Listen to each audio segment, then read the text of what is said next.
biak na dutin boy Giêsu ni adi mit không hu chan ka dutin mit cho pani chun adi atu mi chil tampi laka a herbik mi ahal chu cha amit chu khwam hu chane kan du mi chil tampi laka kan herbik mi chu pakhat lo chu chu dây sông để sớm biết Giêsu hi và lấy chiều dây sông nakin Giêsu ang ay tuôn hà đơn su dây sông để ngay tuôn si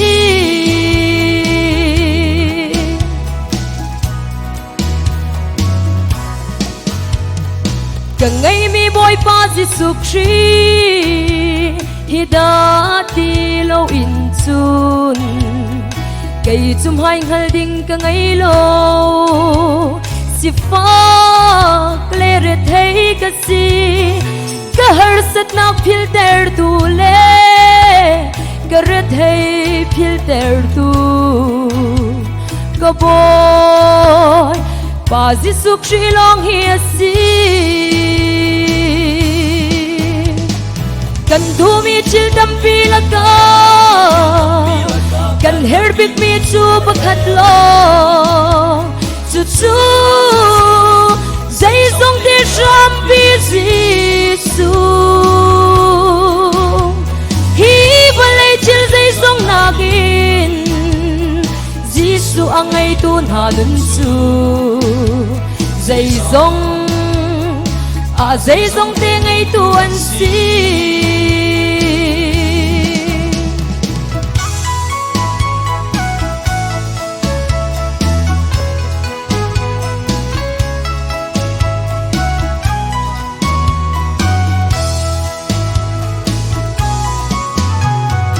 chim lệ chọn piak tu cha ngày lâu cái gì cha cây chu hồi nun cái tục khâu sim lâu mi thi he cái chấp to nè tu cho xuôi tu cha cả ngày trắng nun thar zalam tua na xuôi tu có boy pa Giêsu Christ kan du mi chil tampi laka kan herbik mi chu pakhat lo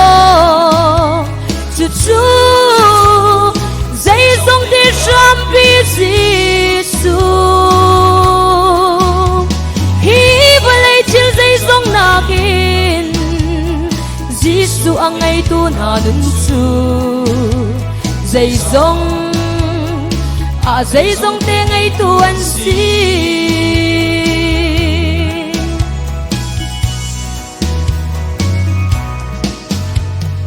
nu pa ngay lâu cha nu pa chân u lệ nào ngay lâu cha cần cha u nào cha song asi cần mi tin hốt biak tu lệ ni fa kan nun nak lam chuan a kan pial sual nak ngalo aku in akan dompeng tu Giêsu kan du mi chil tampi laka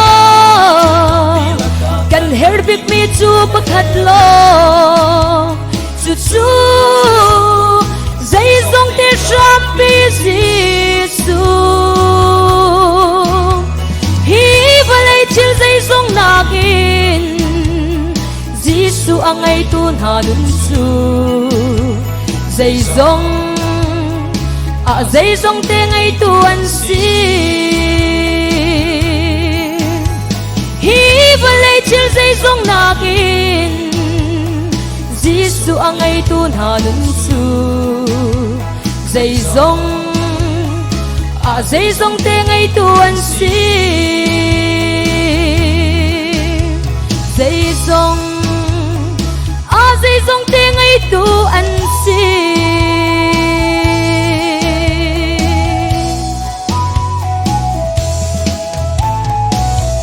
Buổi para simpan atau kose